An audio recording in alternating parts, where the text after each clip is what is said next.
Here we are in the Gardensaal lower garden. This is one of our mascots, Zoya. And today, Coleman is going to talk about growing vertically with raised beds and also tunnels.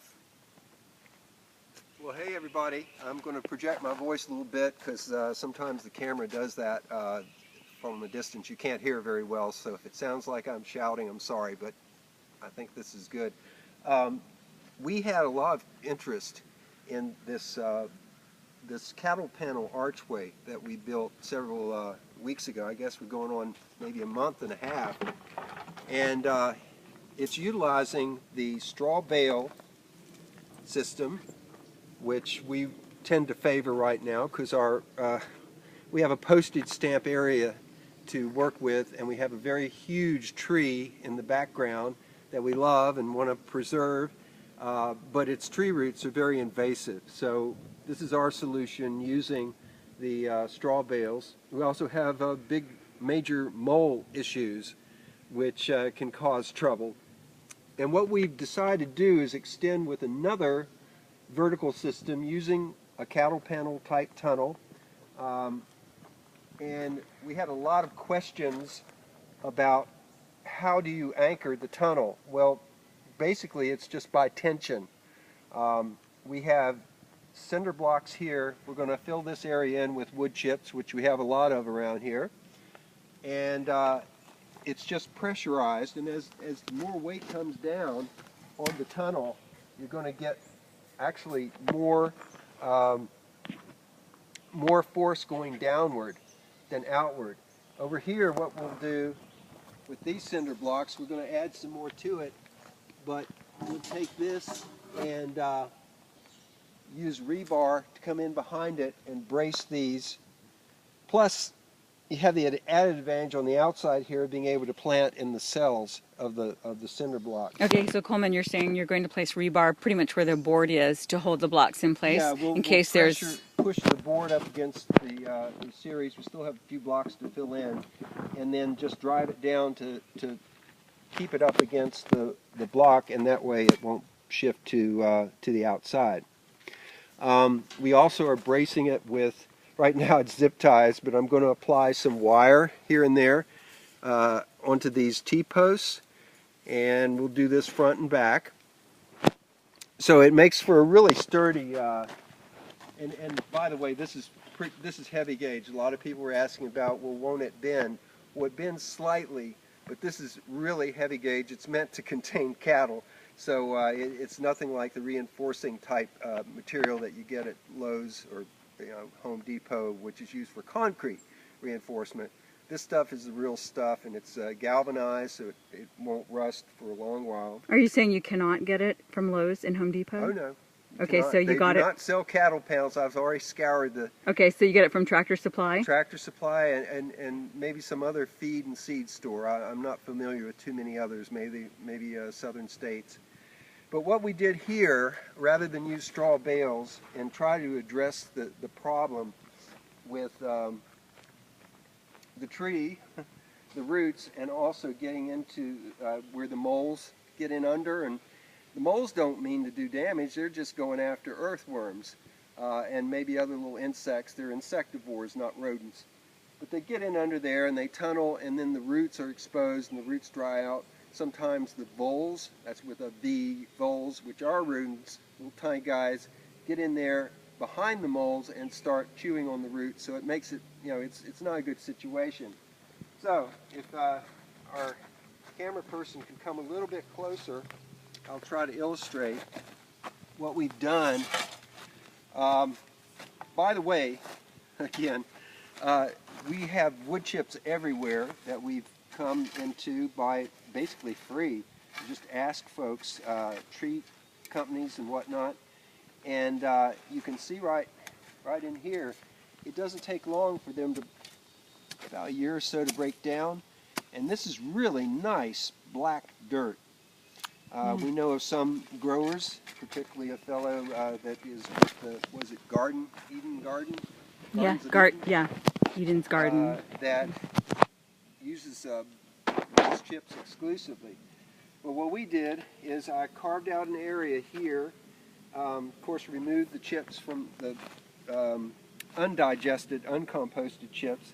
And then we added some more compost in this. But I wanted to show what we've done to illustrate a preventative barrier. We laid in chicken wire.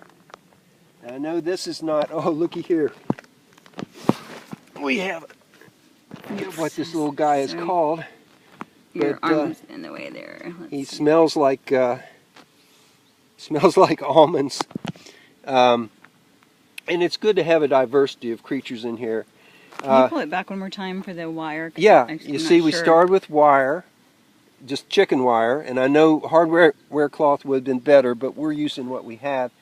And then layers of cardboard on top of that to help prevent the roots from coming up through. So we have two barricades. One would be for the critters, and the other would be for the roots of the tree invading. We're going to pile in more dirt in layers, like a lasagna type garden. Probably put in some dirt and then a layer of composted manure and another layer of dirt. So we get this layered effect, and then we're going to start growing. Now, we're going to grow? Have a little plan here. Can you see that pretty good? Let's see. I think so. Hang on. I'll try to angle it. Okay. In the back, we're going to plant the cacao. Sometimes they call it squash. Sometimes it's a pumpkin. But it's a great vining, well, I'll call it a pumpkin because it looks most like one. And the beauty of it is that it has seeds without husks. And they're like the seeds you get at the store, that you just dry them out and eat them. You don't have to worry about the husks around them. So we're looking at growing on some both for the flesh and the food offered by the seeds. The next is try and tilt it back just a little. Okay. So there's no shade. Oh, okay. There. Is that better? Yeah. Let's see. I'm not sure, but we'll hope that it shows up a little better. I think it's going to be blurry, but I get an idea. Okay, the next one forward will be the honeyboat delicata, which is supposedly the sweetest winter squash out there. And we so enjoyed the winter squash. We still have some in our freezer from last year, and we're looking forward to growing that. Plus, it's a very pretty kind of squash. It's green with brown striping, just outstanding variety in terms of color. Then forward to that, we're planting some scarlet runner beans. A lot of you may be familiar with that. It's an old-timey kind of vining pole-type bean that has brilliant scarlet flowers. And because we love hummingbirds, that's one reason, you can also invite a lot of hummingbirds to come into your garden. They, of course, help with the pollination, and as well as they're just great. We're not big believers in using sugar water to bring them in, so anything we can do naturally will work just fantastic. Also, you can eat these beans, and you can eat them as a young, tender bean. Pick them when they're immature, and you can also let them dry out, and you'll have dried beans. So that will be the next layer. And by the way, all these will be covering this archway. We're going to have plants just vining up, and the plan is to have the archway covered. Then in the front, we're going to plant some peppers. They're called fish peppers. Is that in the yellow? Right here in this section. And we will probably trellis them up part way. They're not going to be that tall, but they're really neat. They have a unique shape, plus the leaves are variegated, meaning that they have a combination of colors like white and green, and are very attractive. Also very attractive for edible landscapes. If you guys have an HOA that's, onto you, you can plant longevity peppers and say, oh, this is an ornamental, and truly it is. It really is an attractive plant. So we're going to go with that. And we're very happy to answer any questions that you all may have about what we're doing, how we're doing it, or any sharing you may have about what you're doing. If you're doing a cattle panel archway or growing vertically in any way. We're always excited to find new ways to do things and to share that with our readers. Yeah, definitely. And so post your pictures. We love to see them and share them on Gardens All. People love to see photos from real people and not just the polished, photoshopped, professional photos, but just folks out there doing it. Well, you guys, thank you for tuning in, and we'll see you next time. Awesome. Thanks, Coleman. Signing off for Gardens All.